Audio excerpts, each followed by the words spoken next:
በአማራ ክልል ለምክክር ኮሚሽን አጀንዳዎችን ያቀረቡት ከፋኖ ውጭ ያሉ ታጣቂዎች ናቸው ተባለ። ዝርዝር መረጃውን ትሰማላችሁ።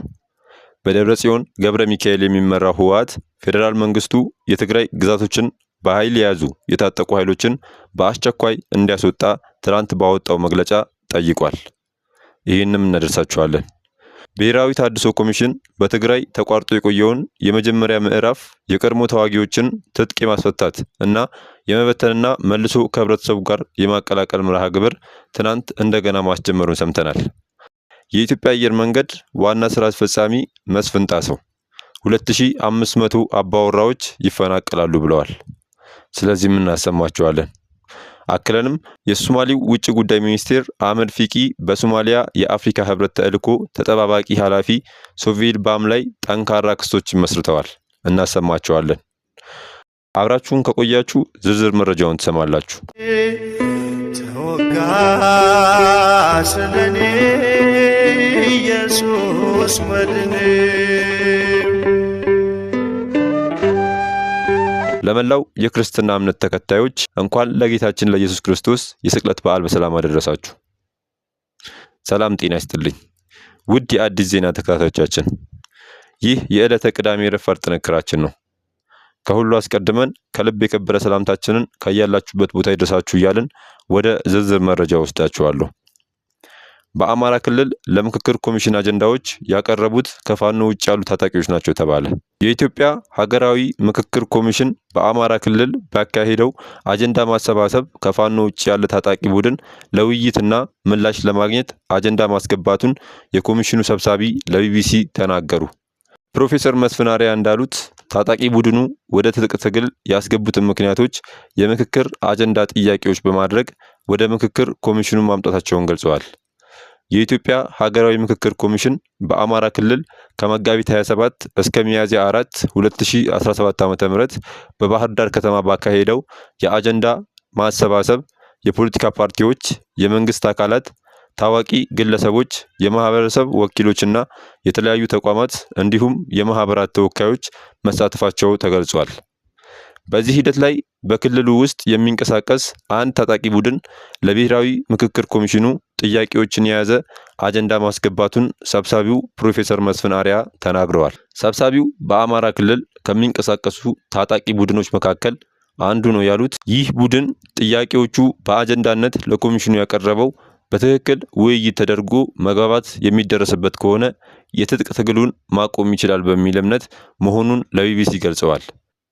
ፕሮፌሰር መስፍን አክለውም ታጣቂ ቡድኑ ያቀረበው አጀንዳ በህገ መንግስቱ ማዕቀፍ ውስጥ ሊጠየቁ የሚገባቸው ጥያቄ የያዘ መሆኑን ጠቁመው በታጣቂ ቡድኑ ያቀረበውን አጀንዳ አሁን ከመግለጽ ተቆጥበዋል።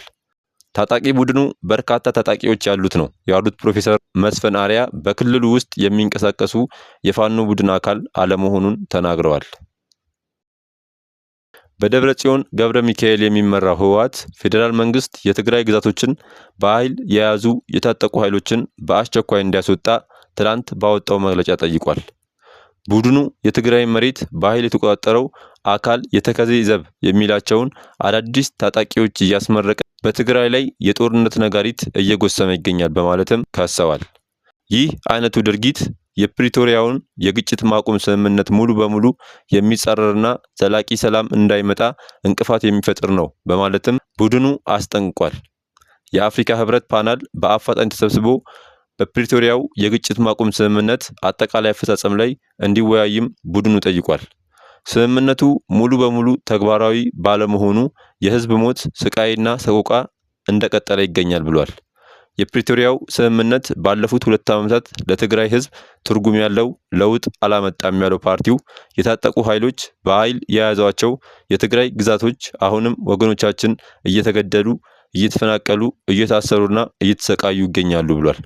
ቡድኑ የፕሪቶሪያው ስምምነት ተደራዳሪዎችና ዓለም አቀፍ ማህበረሰብ ተፈናቃዮች ወደ ቀያቸው እንዲመለሱ አስቸኳይ እርምጃ እንዲወሰድም ጥሪ አድርጓል። ብሔራዊ ተሃድሶ ኮሚሽን በትግራይ ተቋርጦ የቆየውን የመጀመሪያው ምዕራፍ የቀድሞ ተዋጊዎችን ትጥቅ የማስፈታት የመበተንና መልሶ ከህብረተሰቡ ጋር የመቀላቀል መርሃ ግብር ትናንት እንደገና አስጀምሯል።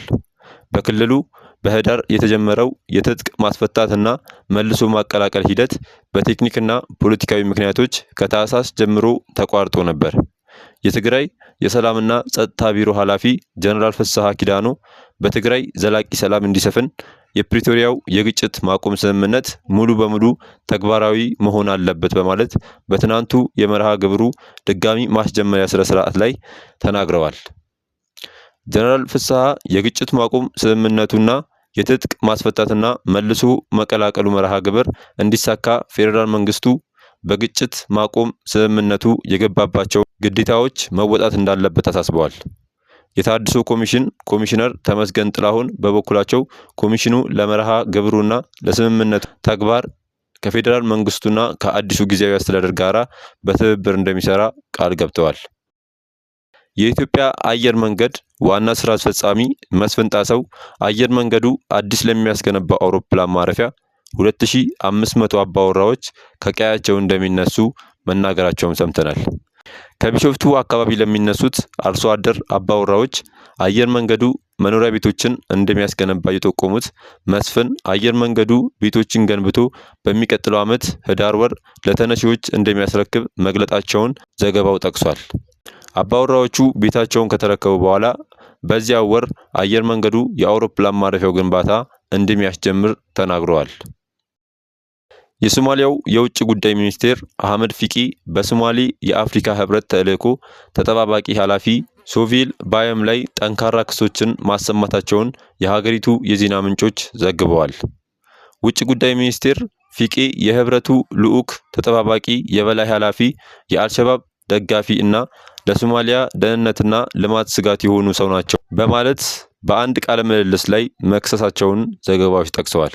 ውጭ ጉዳይ ሚኒስቴሩ ባም በሶማሊያ ዙሪያ አሉታዊ ሪፖርቶችን ይልካሉ፣ የሶማሊያ ጦር ሰራዊት ከአልሸባብ ጋር በሚያደርገው ውጊያ ያስገኛቸውን ድሎች አንኳሰው ያቀርባሉ በማለት ወቅሰዋቸዋል ተብሏል። ፊቄ ይህን ውንጀላ ያሰሙት ባም አልሸባብ እያንሰራራ መሆኑን ለተመድ ጸጥታው ምክር ቤት ባቀረቡት ሪፖርት ላይ መግለጣቸውን ተከትሎ ነው። መንግስታቸው በባም ላይ እርምጃ መውሰዱን ፊቄ የገለጹ ሲሆን የእርምጃው ምንነት ግን አላብራሩም ተብሏል። ተመልካቾቻችን ለዛሬ የያዝንላችሁን ርዕሰ ጉዳዮች በዚህ ላይ ቋጨን። በሌላ መረጃ እስክንገናኝ ድረስ ቸር ያሰማን ስንል ተሰናበትን።